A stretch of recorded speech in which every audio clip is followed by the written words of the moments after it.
2024 లేదా 25లో డిగ్రీ లేదా బీటెక్ చదివారా? సాఫ్ట్‌వేర్ జాబ్ కోసం ఎదురు చూస్తున్నారా? అయితే కోడ్ జ్ఞాన్ 100 డేస్ కోర్సులో చేరండి, జాబ్ సాధించండి. ఇప్పుడు చాలా మంది యంగ్‌స్టర్స్ దగ్గర నుంచి ఎల్డర్ పీపుల్ వరకు బిజినెస్ చేయాలి అనుకుంటున్నారు. డెఫినెట్లీ 9-5 జాబ్స్ ఉన్నా బట్ బిజినెస్ ఓన్‌గా స్టార్ట్ చేయాలి. అందులో 10 స్టార్ట్ చేస్తే 9 ఫెయిల్యూర్ అయిపోతున్నాయి. అసలు బిజినెస్ అంటే ఏంటి అనేది చాలా మందికి తెలియదు. Can you please explain what is business? డెఫినెట్గా ఇది ఒక పాడ్కాస్ట్ బిజినెస్ ఓనర్స్కి ఒక బ్లూ ప్రింట్ లాగా హెల్ప్ కావాలి. అంటే whoever want to become entrepreneur or ఎవరైతే బిజినెస్ ఉండి దాన్ని గ్రో చేయలేకపోతున్నారో వాళ్ళకి యూస్ఫుల్ కావాలి. ఇది మొత్తం కూడా ఎవరైతే ఎండ్ వర్క్ చూస్తారో వాళ్ళ బిజినెస్ని సర్వైవల్ నుంచి స్కేలబుల్కి తీసుకెళ్ళిపోవచ్చు, no doubt. So first business, చాలా మటుకు బిజినెస్ ఓనర్స్ బిజినెస్ అంటూ ఏంటో అవగాహన లేకుండా ఆ బిజినెస్లో జంప్ చేస్తారు. కొంతమంది వాళ్ళ రిలేటివ్స్ని చూసో, కొంతమంది బయట ఏదైనా ట్రెండ్ని చూసో, కొంతమంది ఇంకేదో చూసో, కొంతమంది ఫ్యామిలీలో కొంతమంది ఉంటారు, అరే ఏం చేస్తావు, వాళ్ళ కింద వీళ్ళ కింద ఎన్ని రోజులు పనిచేస్తావు, ఇగో డబ్బు తీసుకో బిజినెస్ పెట్టుకో అంటారు. సో అలా వాళ్ళు వచ్చేస్తారు. ఇంకొంతమంది first generation business owners like తాతలు లేదంటే నాన్నలు బిజినెస్ ఎస్టాబ్లిష్ చేసింది వీళ్ళు క్యారీ ఫార్వర్డ్ చేస్తారు. అండ్ అవి కూడా ఫెయిల్ అవుతాయి. ఎందుకంటే these people don't know what is business exact meaning. That's why అవన్నీ ఫెయిల్ అవుతాయి. సో ఇప్పుడు వాట్ ఈస్ బిజినెస్ అంటే, business is commercial, profitable, end of the day which should run without them, that is called business. తెలుగులో చెప్పాలంటే business అనేది ఒకటి commercial కూడా ఉండాలి, ప్రాఫిటబుల్ కూడా ఉండాలి, వాళ్ళు లేకుండా అది నడవాలి, అదే బిజినెస్. ఫస్ట్ బిజినెస్ అనేది కమర్షియల్. కమర్షియల్ అంటే ఇప్పుడు మనం ఒక ప్రోడక్ట్ అనేది రెడీ చేసాం ఆర్ ఒక సర్వీస్ అనేది ఉంది, అది వాళ్ళకి మనం అమ్మాము, అది మనీ ఎక్స్చేంజ్ లాగా ఉండాలి. అని కొంతమంది ఏమంటారంటే పర్లేదు డబ్బులు తర్వాత తీసుకుందాం, ఇప్పుడు మీరు చేయండి అని అంటారు. తర్వాత వీళ్ళకి ఎవ్రీ మంత్ సర్వైవల్ ఉంటాయి, డబ్బులు కట్టాల్సి ఉంటుంది, వీళ్ళు కట్టలేకపోతుంటారు, డెట్స్లో ఉంటారు, ఇవన్నీ ఉంటారు. So business is first of all కమర్షియల్గానే చేయాలి, గివ్ అండ్ టేక్ ఉండాలి. కానీ వీళ్ళు ఏం చేస్తుంటారు, ప్రాఫిట్స్ తగ్గొచ్చినా పర్లేదు తర్వాత చూసుకుందాం, మనము అది చేసుకుందాం, ఆ మాటలు కానీ ఎవరికి చెప్పకూడదు అండ్ అలా చేయకూడదు.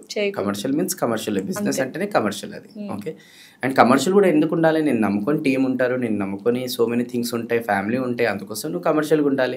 లేదు పర్లేదు అని అనుకుంటే ఒక చారిటీ ఆర్గనైజేషన్ ఓపెన్ చేసుకోవాలి. ఎస్, సో ఫస్ట్ ఈజ్ కమర్షియల్గా ఉండాలి. అంటే ఏదన్నా ఒక ప్రోడక్ట్ మనం డెవలప్ చేస్తే అది మనీ ఎక్స్చేంజ్లో ఉండాలి, అది కమర్షియల్. రెండోది ప్రాఫిటబుల్. అంటే ఇప్పుడు కొంతమంది ఒక వస్తువు 100 రూపాయలకి అనేది నేను మ్యానుఫ్యాక్చరింగ్ అనేది చేశాను, 120 రూపాయలకి అమ్మాను, ప్రాఫిట్ ఎంత, 20 రూపాయలు అని అనుకుంటారు, కానీ అది ప్రాఫిట్ కాదు. ఎందుకంటే మళ్ళీ ఆ 20 రూపాయల్లో కూడా కొన్ని ఖర్చులు అనేది ఉంటుంది, అది వాళ్ళు చెక్ చేయరు. తీరా ప్రాఫిట్ లేదని వాళ్ళు ఏడుస్తుంటారు అనమాట. సో ఇంతకీ మనం మ్యానుఫ్యాక్చరింగ్ చేస్తాం, ఇంతకనేది అమ్మాం, ఆ మధ్యలో గ్యాప్ ప్రాఫిట్ కాదు, ఆ మధ్యలో కూడా ఇంకా ఏమేమి ఎక్స్పెండిచర్స్ ఉంటాయో అవి కూడా చెక్ చేసుకోవాలన్నమాట. అది చెక్ చేసుకోరనమాట. సరే, దీన్ని ఇంకా క్లియర్గా చిన్న ఎగ్జాంపుల్ లాగా తీసుకుందాం సో దట్ అందరికి అర్థమయ్యేటట్టు.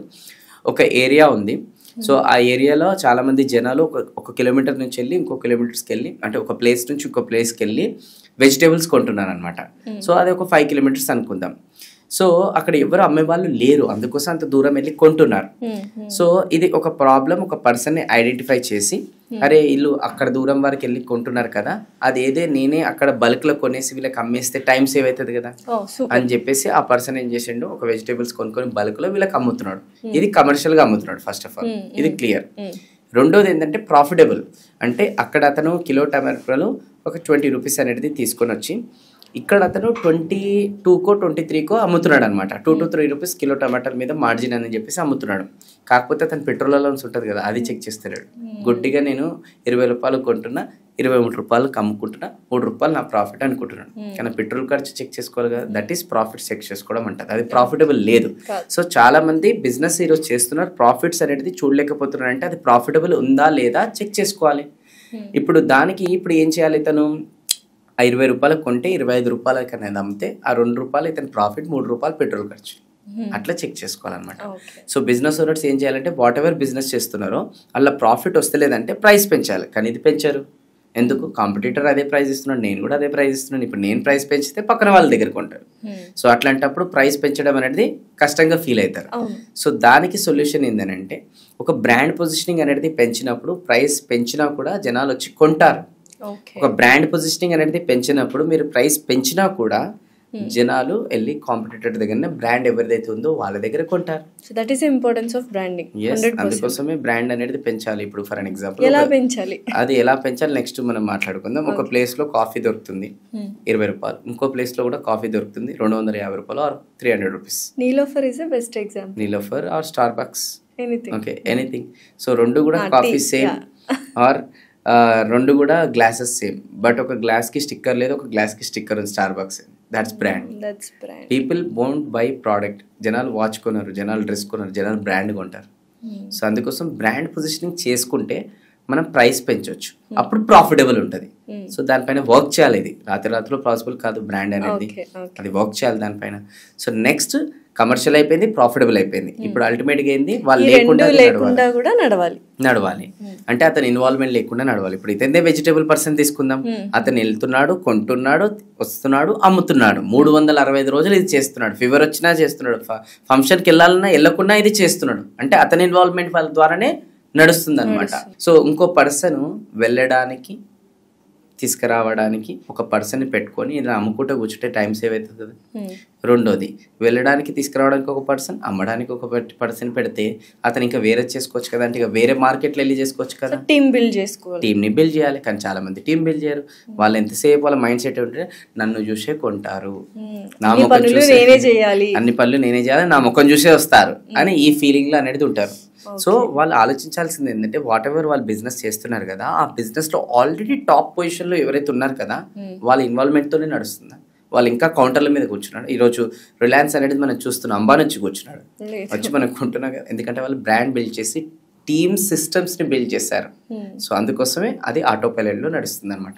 ఈ రోజు బిజినెస్ ఓనర్స్ బ్రేక్ తీసుకోమంటే బ్రేక్ తీసుకోరు. సరే కొంతమంది నేను స్పాన్సర్ చేస్తా బ్రేక్ తీసుకోండి అంటే అస్సలు తీసుకుంటారు, కొంతమంది తీసుకుంటారు. మళ్ళీ ఎందుకు నేను స్పాన్సర్ చేస్తాను కదా. సో వాళ్ళు బ్రేక్ తీసుకుంటారు కానీ అది బ్రేక్ కాదు. ఫర్ అన్ ఎగ్జాంపుల్ ఒక గోవా వెళ్తున్నారు అనుకోండి, నేను స్పాన్సర్ చేసిన.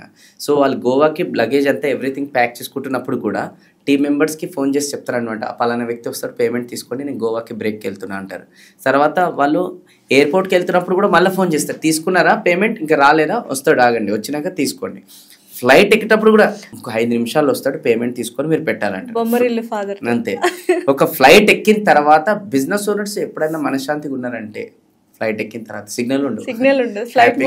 ఫ్లైట్ దిగంగానే ఫస్ట్ భార్య కూడా ఫోన్ చేయండి, ఫస్ట్ పేమెంట్ వచ్చి రాలేదా, అరే ఇంకొక పర్సన్కి నేను ఫోన్ చేసి అరేంజ్ చేస్తాను, ఈ పేమెంట్ అక్కడ అడ్జస్ట్మెంట్ చేయండి అని అంటుండు. బ్రేక్ తీసుకున్నాడు కానీ బ్రేక్లో ఉన్నాడా, లేడు. సో మళ్ళీ గోవాకి వెళ్ళాడు, బీచ్లో కూర్చున్నాడు, ఎంజాయ్ చేయాలి కదా బీచ్ చూసుకుంటా. పేమెంట్ పోయిందో లేదో మళ్ళీ ఫోన్ కొట్టి ఎందుకు వెళ్ళడం. అదే కదా బిజినెస్ ఓనర్స్ బ్రేక్ అంటున్నారు కానీ బ్రేక్ కూడా తీసుకోవట్లేదు. బ్రేక్ తీసుకున్నా కూడా ఫ్యామిలీతో టైం స్పెండ్ చేయరు, మొత్తం మొబైల్ అనే ఆ ఫోన్ అనేది అంటే దాంట్లోనే ఉంటారు వాళ్ళు. సో అది ఏం లాభం. సో బ్రేక్ తీసుకుంటే కూడా మనకు క్వాలిటీ అనేది ఇంప్రూవ్ అవుతుంది. బ్రేక్ ఎప్పుడు తీసుకోవాలి అని అంటే సిస్టమ్స్ టీమ్ అనేది అలా స్ట్రాంగ్ గా బిల్డ్ చేస్తే బ్రేక్ తీసుకోగలుగుతాం. సో మనం లేకుండా అది నడిచేటట్టు అనేది దానిపైన వర్క్ చేస్తే మనం బ్రేక్ తీసుకోగలుగుతాం. సో దానిపైనే బిజినెస్ ఓనర్ వర్క్ చేయాలి. సో అల్టిమేట్ గా ఏంటంటే బిజినెస్ అంటే మీనింగ్ ఈ రోజు ఏంటంటే అది కమర్షియల్ గా ఉండాలి ఫస్ట్ పాయింట్, సెకండ్ ప్రాఫిటబుల్ గా ఉండాలి, అండ్ థర్డ్ వాళ్ళు లేకుండా వాళ్ళ ఇన్వాల్వ్మెంట్ లేకుండా అది నడవాలి. అదంతా జరిగేటట్టు చూసుకోవడం బిజినెస్ ఓనర్ బాధ్యత. అండ్ దానిపైన వర్క్ చేయాలి. అండ్ దానిపైన వర్క్ చేసేటట్టే మేము చాలా మంది బిజినెస్ ఓనర్స్ కి హెల్ప్ చేస్తాం ఇదంతా ఎలా క్రియేట్ చేయాలని. So that is called business. That is business. But మనం ఏం చేస్తాం, బిజినెస్ కి ఇంకో మీనింగ్ ఉంది, బిజీనెస్.